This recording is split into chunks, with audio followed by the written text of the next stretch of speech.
चालू है। चालू है। ठीक, चलिए। वक्फ संशोधन बिल जो राज्यसभा और लोकसभा दोनों से पास हो चुका है, अभी एक विधेयक कानून बन चुका है। जैसे कि गृह मंत्री ने भी, अमित भाई शाह ने बताया कि ये संविधान का और संसद का बना हुआ कानून है, इसको हर हाल में मानना पड़ेगा।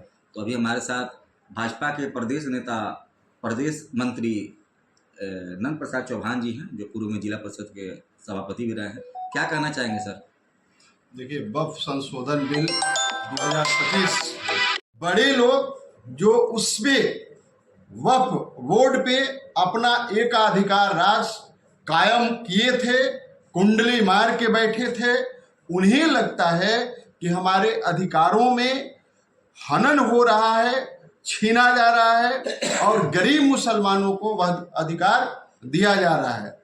इसका तो स्वागत पूरे समाज के लोगों से और मुस्लिम समाज के लोगों के द्वारा और होना चाहिए। हम फिर मोदी जी को धन्यवाद देते हैं, आभार प्रकट करते हैं कि वह इतने बातों को सुन करके, इतने लोगों के टीका टिप्पणी, इतने विरोध को सुन करके भी साहस करके गरीब मुसलमानों को, असहाय मुसलमानों को हक और अधिकार देने के लिए वक्फ संशोधन एक्ट लाने का काम किया है।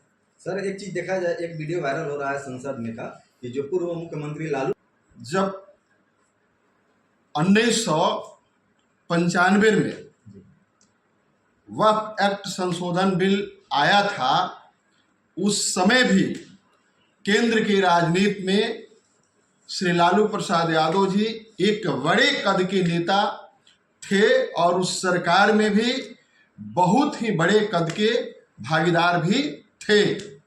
उस समय जब संशोधन हुआ तो जिस तरह के उस समाज के बड़े लोग, रसूखदार लोग चाहते थे, उन्हें खुश करने के लिए, गरीबों को, उस समाज के गरीबों को न्याय देने के लिए नहीं, अधिकार देने के लिए नहीं, वक्फ बोर्ड को सुंदर बनाने के लिए नहीं, केवल रसूखदार लोगों को सम्मान देने के लिए, उन्हें और ज्यादा अधिकार देने के लिए, उस पर उनका एकाधिकार कायम करने के लिए संशोधन किया गया था।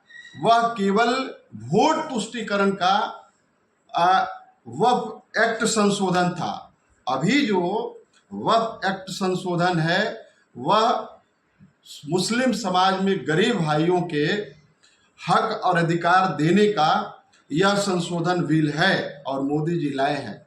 इसी के लिए श्री लालू प्रसाद यादव जी यह कह रहे हैं, जिनका बहुत वीडियो वायरल हो रहा है, कि कड़ा एक्ट लाने की। तो जब वह थे, जो एक्ट लाया गया था जिसमें वो भागीदार थे, उससे किस गरीब मुसलमान को अधिकार मिला, हक मिला? आप एक को बता दीजिए।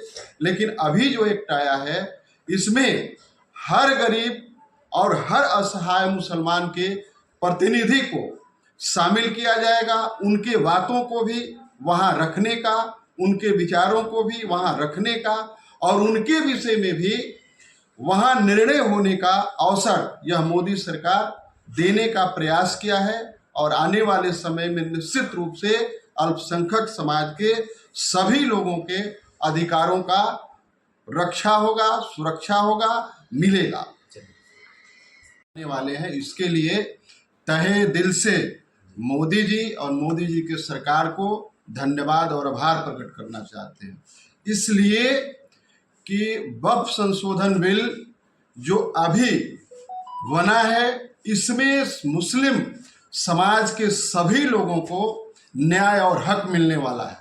लेकिन आप देखेंगे कि अब की बार 2025 में जो वक्फ संशोधन बिल आया है, इस पे बहुत हल्ला हंगामा हो रहा है, इसलिए कि अब की बार जो आया है, मुस्लिम समाज में भी जो गरीब भाई हैं, जो पीछे छूटे हुए भाई हैं, उनको हक और अधिकार देने का यह बिल है।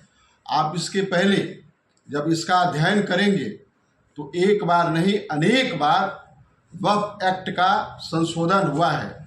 आप जानेंगे कि सबसे पहले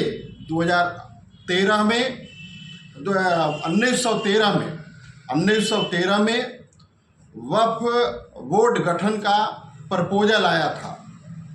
1923 में वक्फ बोर्ड बना। फिर 1955 देश के आज़ादी के बाद पहला वक्फ एक्ट में संशोधन हुआ। उस समय भी कांग्रेस की सरकार थी।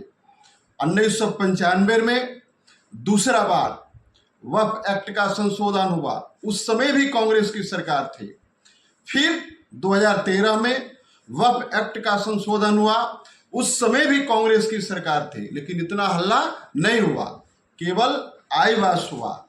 उस संशोधन से न किसी मुसलमान और गरीब गुरबा जो मुसलमान थे उन्हें तो किसी भी दृष्टिकोण से न न्याय मिला था न मिलने वाला था। अभी जो मोदी जी हैं वक्फ एक्ट संशोधन बिल लाए हैं, इस बिल से मुस्लिम समाज के सभी गरीब बेसहारा लोगों को न्याय, हक और अधिकार मिलने वाला है। इसी के लिए